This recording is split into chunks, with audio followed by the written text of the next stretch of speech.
Hey, what's up you guys? I don't have an intro. Today the master of animation is going to teach you his way. Just kidding, I'm a mediocre hobbyist animator. One that doesn't know the right terms for things, but one that has some tips that could help.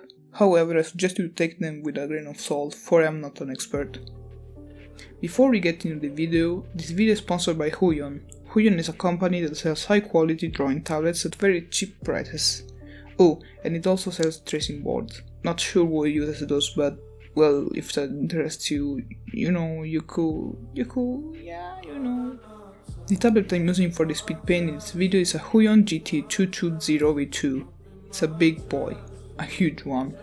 Since I'm not an nerd and can use number, I'm just going to show you. This is how big it is compared to my PC, and this is how big it is compared to my average sized hand. If you're an animator that enjoys frame-by-frame animation, I highly suggest you to get this product, for it is great to trace your previous frames and is very precise. It comes with a price of $5.99. If you want to get into professional stuff, it's a really low price, but if you can't really afford it, I still suggest you to check out Huion's other products. They're great. I'll leave everything in the description.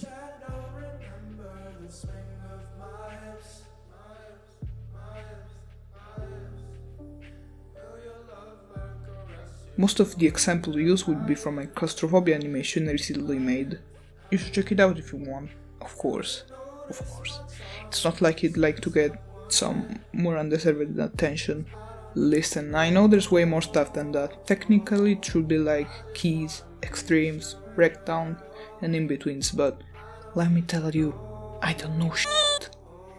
I'm just going to use the simplified version I have in my baby brain. Principal poses, as it's shown in the example, are the important parts of the animation. Without drawing them, your animation will go all over the place. What I suggest you to do is to draw the principal poses, the in-betweens inside in-betweens, and yada yada. You can keep going till you're fully satisfied with the smoothness of your animation. But remember, if the principal poses don't give you a good concept of what it will look like, or if you draw frame after frame, your animation will just have a drop in quality, no matter how many frames you draw. It's very important to place your frames properly.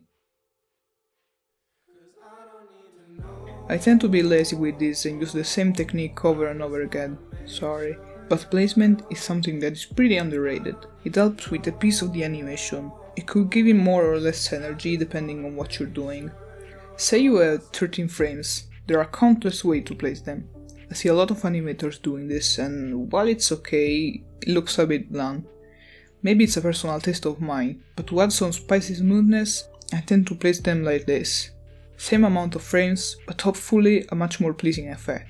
And well, you could test many other different things. Follow your own rules and you'll have your own animation style. Go wild. Ironically enough, a good use of timing saves a lot of time. In my claustrophobia animation, which you should check out if you want, I use different timing for my frames to save time. In things that move quickly, it's good to keep a high frame rate, because you can avoid drawing an in-between for every single thing. The eye will not be too bothered by that, but if you move them slowly it could turn out quite awkward. But with small, slow movements, like this one, I think it's fine to use a slower frame rate. You can notice that the frames are placed really close to each other. Imagine how awkward it would be to have them far away from each other. Yikes. I could use the same amount of frame in a quicker animation if I wanted, but you have idea how much time that will take? Scary. But hey, if you want to challenge yourself, you could try that. Make sure not to die though. I love squash and stretch. I'm not sure if it's necessary, but it will give much more life and energy to your animation. I highly suggest you to give it a shot. Squash and stretch is a technique that is especially used in older cartoons. It's the practice of squashing and stretching your character as if it's some plastic object. If used wisely, it will help your animation look less stiff. Squash and stretch is also used in small frame, those funny looking frames that help the action look faster without having to draw a frame for everything. But just like squash and stretch, you shall use them wisely. It's all about energy, buddy. When a character starts their action after staying still for some time, making them start their action without any anticipation may look a bit sudden and robotic. and that's kinda sad because it's an issue I see very often, and it could be fixed with a single frame, an anticipation one, a ready set go frame, you know?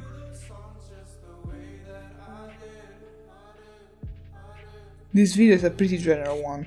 I hope it helped you discover new things about animation. The way I talked about them is just a summary, so if you want to go more in depth, I suggest you looking them up yourself. YouTube has a lot of tutorials that go way more in detail than I did. Thanks for watching this video. As a bonus, I made a speed paint of one of the animation used in this video, so you can take a look at me using some of the techniques I previously talked about. Please enjoy.